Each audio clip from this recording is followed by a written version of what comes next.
बिस्मिल्लाहिर्रहमानिर्रहीम। अस्सलाम वालेकुम। प्रोग्राम इख्तिलाफ राय के साथ मैं अफ्तार का आदमी। और बड़ी खबर ये है कि बिलावल भुट्टो ने वफाकी हुकूमत के खिलाफ मुल्क भर में सियासी तहरीक चलाने का ऐलान करते हुए कहा है कि वफाकी हुकूमत की उल्टी गिनती शुरू हो गई है। एक तो उन्होंने आज़ाद कश्मीर में जलसे से खिताब किया, दूसरा उन्होंने एक वीडियो पैगाम भी जारी किया और वो कह रहे हैं कि दोस्त गौर से सुन लें, पीपल पार्टी मैदान में आ रही है।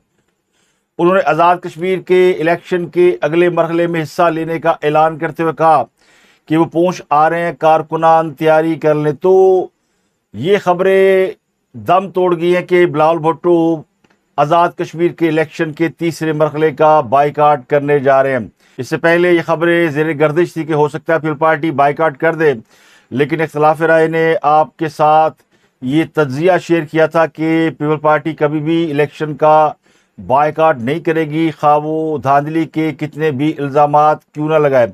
अब बिलावल भुट्टो जो वफाकी हुकूमत को चैलेंज कर रहे हैं और उन्हें बता रहे हैं कि आपकी उल्टी गिनती शुरू हो गई है। मुस्लिम लीग नवाज के दोस्तों के लिए जो पैगाम है वो सिर्फ इतना कि आपको वो आवाज़ सुनाई दे रही है, ज़रा गौर से सुने।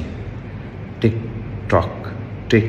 टॉक आपकी उल्टी गिनती शुरू हो चुकी है।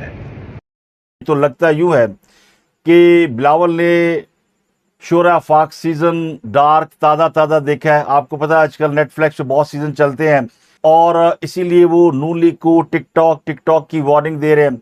इससे पहले शर्जील मेमन ने भी कहा कि हुकूमत की उल्टी गिनती शुरू होगी। तो पीपल पार्टी हुकूमत को खुलकर बता रही है कि आपका वक्त ख़त्म हुआ है। तो इसका मतलब है कि अभी गवर्नर पंजाब का इस्तीफ़ा आएगा, फिर गवर्नर खैबर पख्तूनख्वा का इस्तीफ़ा आएगा, फिर डिप्टी स्पीकर कौमी असम्बली का इस्तीफ़ा आएगा, फिर चेयरमैन सेनेट भी इस्तीफ़ा देंगे और शायद उल्टी गिनती का आखिरी इस्तीफ़ा सदर ममलकत का आएगा और यूं हुकूमत घर चली जाएगी, क्योंकि बिलावल भुट्टो साहब ने तहरीक चलाने का ऐलान कर दिया है। और दूसरा, जब सब कुछ समेट दिया जाएगा तो इलेक्शन होंगे, कारकर्दगी की बुनियाद पर वोट मिलेंगे और यूं पीपल पार्टी आसानी से इक़्तिदार में आ जाएगी, क्योंकि पीपल पार्टी की जो माजी की कारकर्दगी है या हालिया कारकर्दगी है वो आउटस्टैंडिंग है और वो आज़ाद कश्मीर का इलेक्शन जीत सकते थे, लेकिन उनके साथ हो गई है धांधली। तो इसका एक ही हल है कि फिर नया इलेक्शन हो, हुकूमत को घर भेजा जाए, एहतजाज किया जाए, तहरीक चलाई जाए।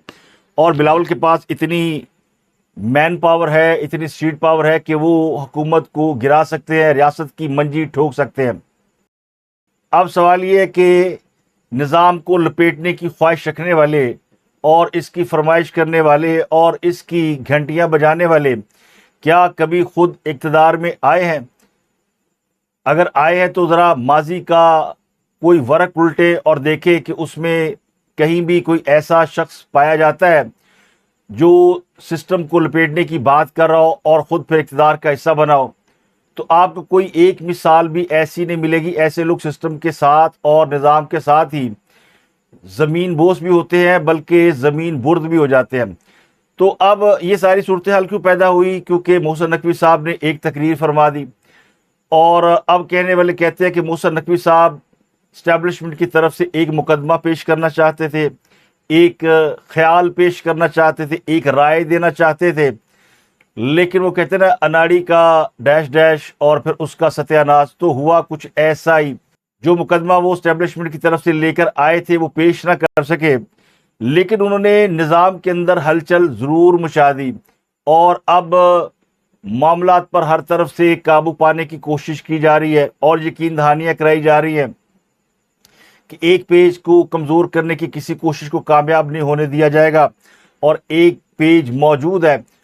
अगर आप हुकूमती कैंप की तरफ नज़र बढ़ाएं और साथ ही उन लोगों को देखें जो कहीं ना कहीं इस्टेब्लिशमेंट के साथ करीबी रवाबत में भी रहते हैं, वो अपने ज़राए के हवाले से अब ये दावे कर रहे हैं कि हुकूमत के जाने के हवाले से पाए जाने वाले तमाम तासरात और फ़वाए मुकम्मल तौर पर बेबुनियाद और गलत है। हुकूमत अपनी जगह पर मजबूती से कायम है।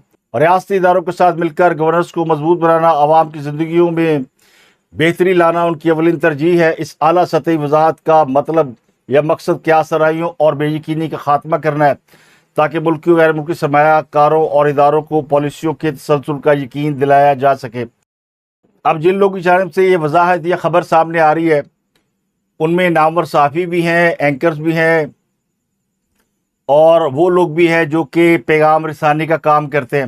دیکھیں، صحافت کے جس قبیلے سے ہم تعلق رکھتے ہیں وہاں تو سوال پوچھنے کی عادت ہے، تو اس لیے طاقتور شخصیات ان افراد سے ذرا کم ملاقاتیں رکھتے ہیں جن کو سوال کی عادت ہو، کیونکہ وہ تو سوال پوچھتے ہیں۔ تو ایسے لوگ ڈھونڈے جاتے ہیں جو ان سے سوال نہ پوچھیں، بس ان کا پیغام آگے بڑھا دیں۔ تو طاقتور شخصیات کے حوالے سے بہت سے لوگوں نے دعویٰ کیا کہ ان کو فلاں طاقتور شخصیت نے بتایا، فلاں نے یہ بتایا، اور اب بھی کئی لوگ اپنے سورسز کے حوالے سے کہہ رہے ہیں کہ ہم نے فلاں بندے سے بات کی، فلاں طاقتور آدمی سے بات کی، تو وہ کہہ رہے ہیں سطحی خیر ہے۔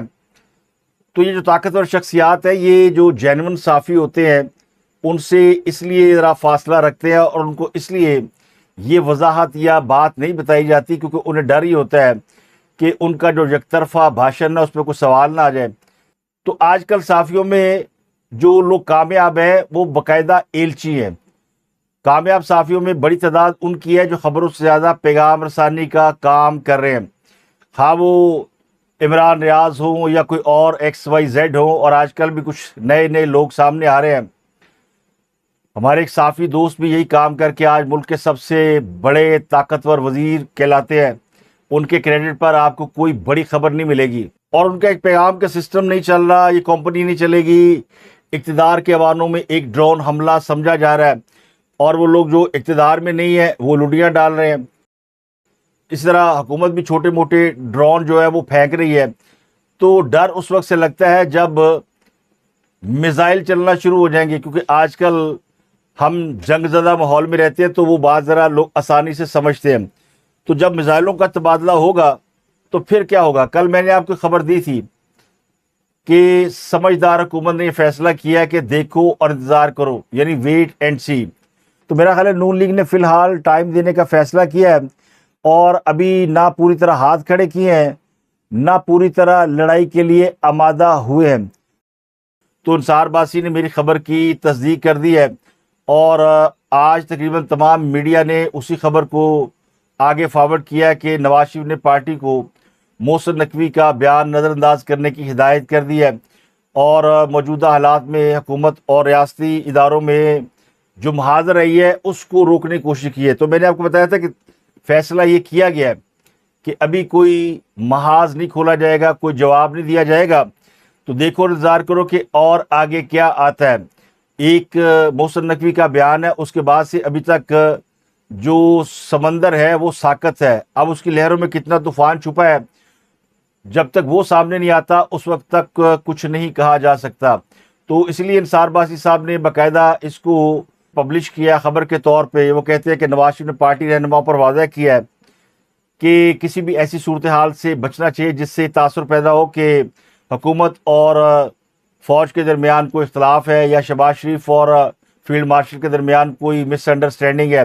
تو اب اس کے بعد میڈیا کی جو لینگویج ہے وہ تبدیل ہو گئی ہے۔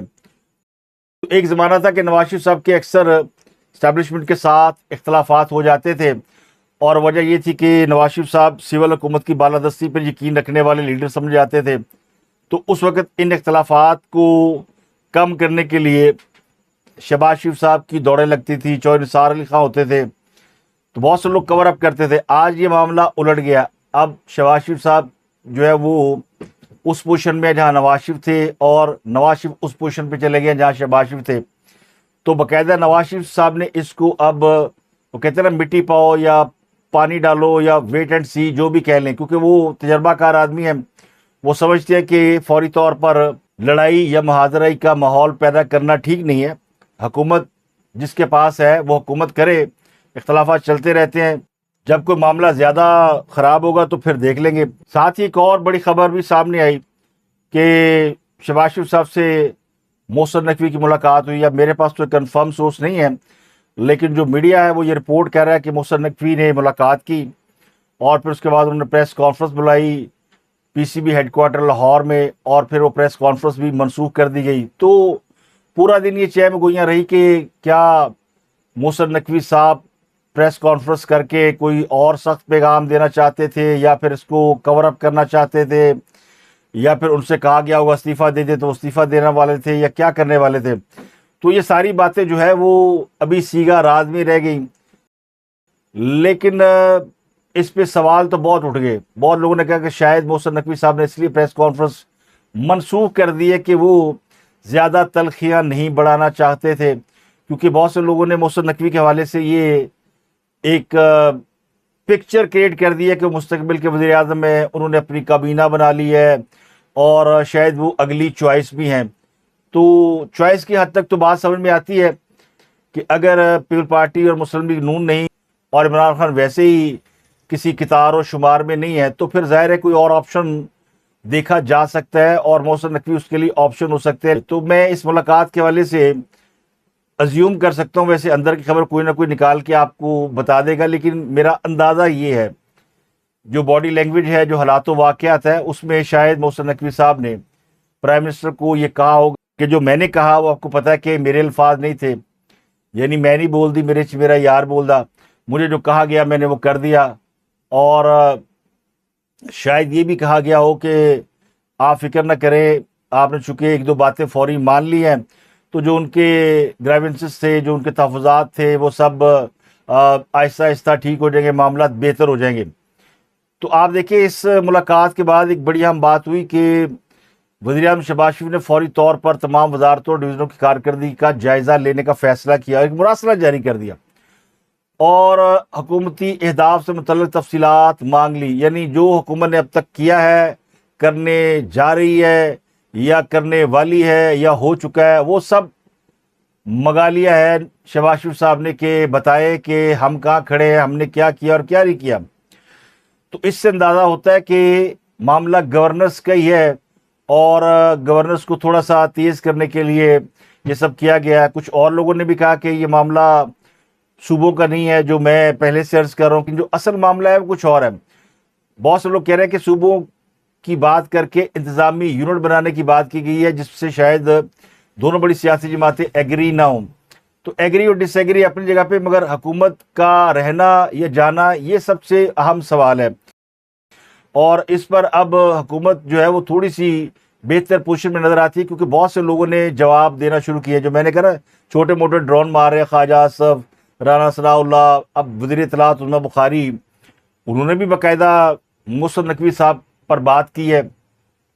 हालांकि उनका डोमेन नहीं है, लेकिन उन्होंने कहा जिस सिस्टम का आप खुद हिस्सा हो और जिस निज़ाम में आपने इतनी तरक्की कर ली, इसी निज़ाम को वो नाकाम करार दे रहे हैं और जो निज़ाम आपको सौंपा गया था वो तबाही का शाहकार बन चुका है। तो कहते वो ठीक नहीं है कि पीसीबी उनके पास है तो वो तबाह है, वजारत दाखिला उनके पास है तो वो तबाह है। और वजह ये कि वो जो उनकी जॉब है वो एक्चुअली नहीं कर पा रहे, जो पोर्टफोलियो है, लेकिन जो उनका काम है पैगाम रसानी और चीज़ों को लेकर चलना, मेरा ख्याल है वो काम तो वो ठीक तरीके से कर रहे हैं। तो अब इस्टेब्लिशमेंट की जानिब से जो एक बड़ा इस्टेब्लिशमेंट की जानिब से एक पैगाम आया, उसके बाद से कोई नया पैगाम तो नहीं है, ना ही एलची ने कोई बात की है, लेकिन वफाकी हुकूमत की उल्टी गिनती की बातें पीपल पार्टी ने शुरू कर दी हैं। और पीपल पार्टी जो गिनती गिन रही है, क्या वो उसके बाद किसी कितार शुमार में खुद रहेगी? और अब मुझे नहीं पता कि पीपल पार्टी को इस बात का एहसास है कि वफाकी हुकूमत अगर जाती है तो उसकी जगह पर कोई और हुकूमत नहीं आएगी, बल्कि कोई नया निज़ाम आएगा। तो क्या उस निज़ाम का पार्ट एंड पार्सल होंगे, या पीपल पार्टी पहले से तय कर चुकी है कि जो भी अगला सिस्टम आएगा वो उसका हिस्सा होंगे? तो अब बिलावल भुट्टो वैसे मज़ेदार आदमी है और जिस तरह उन्होंने काम उठा के रखा हुआ है, इससे तो लगता है कि उन्होंने पूरी मुस्लिम लीग नून को आगे लगाया हुआ है। तो उनकी जमात के अंदर उनके अलावा कोई इतना एग्रेसिव लीडर भी नज़र नहीं आता। लेकिन चूँकि वो अभी इक़्तिदार के खेल से और इक़्तिदार की ग़ुलाम गर्दिशों में होने वाली चालबाजियों से पूरी तरह वाकिफ़ नहीं है, तो शायद वो आगे बढ़कर खेलने की कोशिश में आउट भी हो सकते हैं। तो अब ये सारी लड़ाई का जो मैं लुबे लबाब आपको बताना चाहता हूँ, जो मैंने कल अर्ज़ किया था कि अभी मामला वही है, देखो इंतज़ार करो। और अगस्त का महीना है, तो अगस्त के महीने में अभी बहुत कुछ होना बाकी है। अभी तो 5 अगस्त से एहतजाज शुरू होने हैं, उसके बाद 7 अगस्त को ये एहतजाज है, फिर 8 अगस्त को गुड्स ट्रांसपोर्ट वालों ने भी हड़ताल का ऐलान कर दिया। तो अगले 1-2 हफ्ते में पाकिस्तान के अंदर एक और मैस क्रिएट होने वाला है اور پھر 10 اگست کو الیکشن بھی ہوں گے. پورے 2 ہفتے میں پاکستان کے اندر بہت ساری ہیپننگس ہوں گی اور ان کو ٹیک کیئر کرنا بھی ضروری ہے. تو اس لیے حکومت اپنا کام جاری رکھے ہوئی ہے. تو حکومت کی جانب سے جو سب سے اگریسو فائر فائٹنگ کر رہے ہیں وہ رانا ثناء اللہ صاحب ہیں, اور انہوں نے پریس کانفرنس بھی کی, ایک تو آزاد کشمیر کے الیکشن کے اوپر کی, اور دوسرا انہوں نے مختلف جگہ پہ بات کرتے ہوئے محسن نقوی صاحب کے پیغام کو نہ صرف رد کیا بلکہ اس بات پر ناراض ہیں کہ انہوں نے شہباز شریف کے حوالے سے یہ الفاظ کیوں استعمال کیے کہ وہ 18 گھنٹے بھی کام کرے تو کچھ نہیں ہو سکتا. تو انہوں نے کہا سسٹم نے ہمیں یہ نہیں کہا کہ کام بند کر دو یا ڈیم بنانے شروع کر دو, لیکن ہم اپنا کام کرتے رہیں گے. تو حکومت جو ہے وہ فی الحال اس فیصلے کے بعد کسی بھی قسم کا ریئیکشن یا اگریسو ریئیکشن دینے کا ارادہ نہیں رکھتی.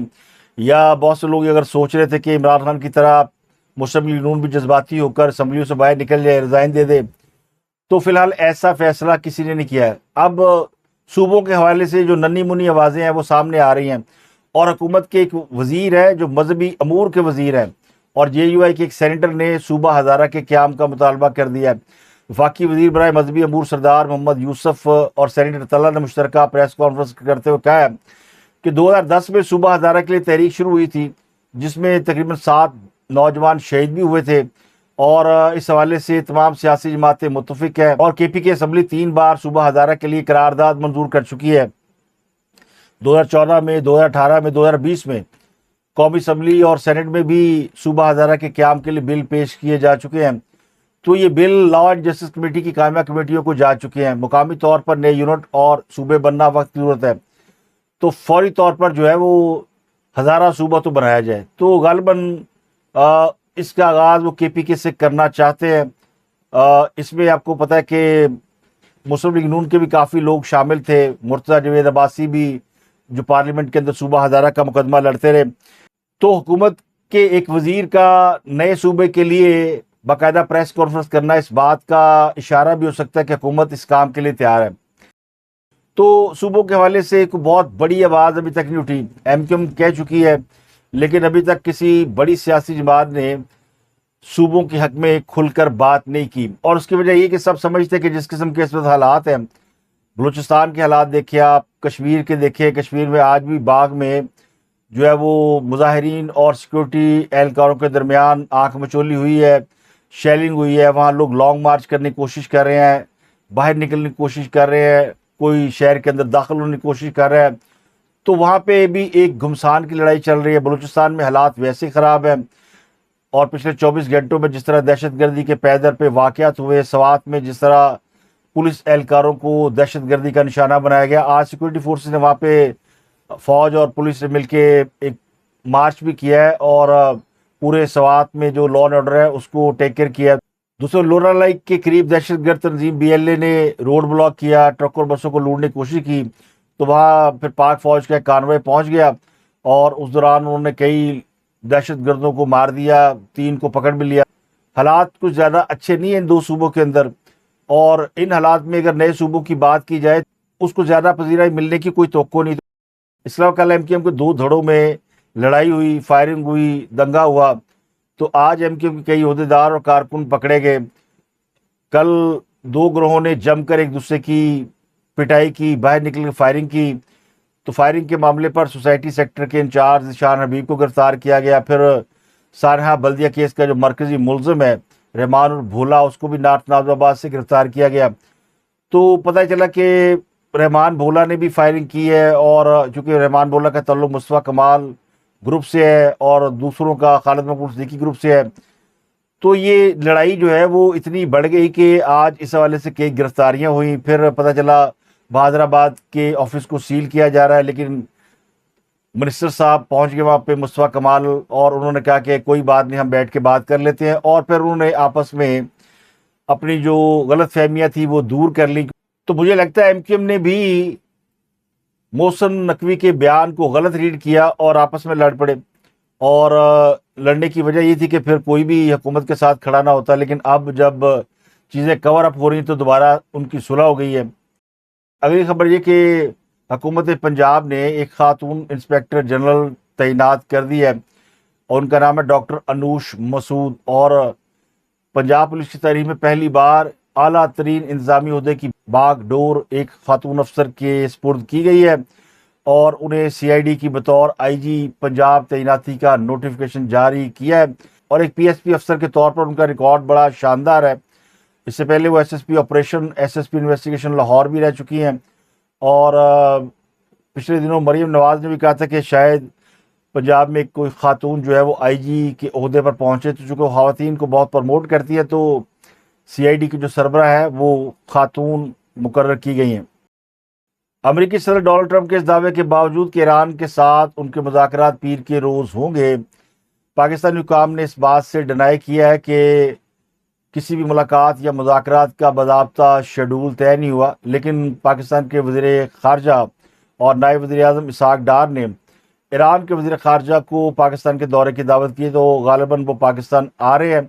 फ़िलहाल ईरान के ओमान के साथ मुज़ाकरात चल रहे हैं और अमेरिका ने भी इस बात का ऐलान किया कि अमेरिका बराह रास्त मुज़ाकरात के अंदर इन्वॉल्व नहीं है, मगर ईरान और ओमान के मुज़ाकरात चल रहे हैं। ओमान को रिक्वेस्ट कर रहे हैं कि वो अमेरिका के साथ मुज़ाकरात करना चाहते हैं, लेकिन बाद में वो बैकआउट कर जाते हैं। तो ईरान ने वाज़ह तौर पर कहा है कि ओमान के साथ होने वाले मुज़ाकरात का अमेरिका से कोई ताल्लुक़ नहीं, लेकिन जो अमेरिका के साथ बातचीत है उसमें जो सालसी का किरदार है वो पाकिस्तान है। पाकिस्तान और कतर पस पर्दा सालसी की कोशिशों में मसरूफ़ हैं और दोनों ममालिक के दरमियान मुज़ाकरात का माहौल साजगार बनाने के लिए राब्तों की कोशिश जारी है। अगली खबर ये कि ईरानी खबरसा एजेंसी ने दावा किया है कि ईरान के एक कमांडो ग्रुप ने इराक के सूबों सुलेमानिया और अरबील में 14 ज़मीनी कार्रवाइयों के दौरान अमेरिका के मातहत और ईरान मुखालिफ मुसल्लह अनासर के ठिकानों को निशाना बनाया। ईरानी खबरसा एजेंसी के मुताबिक ये 23 ब्रिगेड नौबत है जिसने इराक के अंदर जाकर, यानी इराक के अंदर घुसकर कार्रवाई की है। वो कहते हैं कि कई अफराद को गिरफ्तार भी किया है और ये कमांडो जो है इराक के अंदर खुफिया ऑपरेशन के बाद बहफाजत वापस भी आ चुके हैं। तो आप इससे अंदाज़ा लगा सकते हैं कि ईरान की जो जंगी कैपेसिटी है वो कितनी ज़्यादा है और रेंज कितनी बड़ी है। एक अच्छी बात यह कि सफारती कोशिशों की बहाली और आपने हुर्मुज़ के दोबारा खुलने की उम्मीदों पर आलमी मंडी में खाम तेल कीमत 5% से ज़ायद गिर गई है। अमरीकी स्टॉक मार्केट भी ऊपर चली गई है और खाम तेल जो है वो $90 से नीचे आ गया है। तो इसे कहना चाहिए कि कुफर टूटा खुदा खुदा करके हुकूमत पाकिस्तान ने भी आज के लिए यानी 4 अगस्त के लिए पेट्रोल मसनूआत की नई कीमतों का ऐलान कर दिया और पेट्रोल की कीमत में 4 रुपये 8 पैसे फी लीटर कमी की गई है। पेट्रोल की नई कीमत 331 रुपये 95 पैसे मुकर्रर की गई है, जबकि हाई स्पीड डीजल की कीमत में भी 2 रुपये 45 पैसे फी लीटर कमी की गई है। हाई स्पीड डीजल की नई कीमत 389 रुपये 93 पैसे मुकर्रर की गई है। तो पिछले 2 हफ्तों में पेट्रोल की जो कीमत है उसमें 28 रुपये इजाफा हुआ, जो अब तकरीबन 24 या 23 रुपये का फ़र्क रह गया है। डीजल पिछले 2 हफ्तों में 65 रुपये बढ़ा। आलमी मंडी में जिस तरह पेट्रोल मसनूआत कीमतों में तेज़ी से कमी हुई है, तो उसके बाद ये पाकिस्तान के अंदर ऊँट के मुंह में ज़ीरे की मुतरादिफ कमी की गई है। इससे कहीं ज़्यादा कमी की जानी चाहिए थी। तो मेरा ख्याल है कि इस हफ्ते पूरे में आपको मुसलसल तेल की कीमतों में कमी होती दिखाई देगी। उसकी एक वजह तो आलमी मंडी में पेट्रोलियम मसनूआत की कीमतों में कमी है और दूसरा कहीं ना कहीं हुकूमत को इस बात का भी एहसास होना शुरू हो गया होगा। ये मैं अज्यूम कर सकता हूँ, नहीं हुआ तो उन्हें कर लेना चाहिए कि पेट्रोल मसनूआत की कीमतों की वजह से आवाम के अंदर किस कदर बेचैनी पाई जाती है। तो अब हुकूमत को अगले कई महीनों तक कुछ पॉपुलर फैसले करना होंगे ताकि उनके ऊपर जो सवाल उठ रहे हैं उनमें कमी वाक़ हो सके। अब तक के लिए इतनी आपसे मुलाकात होती है। अगले व्लॉग में अपना गिरदुनवा के लोगों का बहुत ख्याल रखिएगा।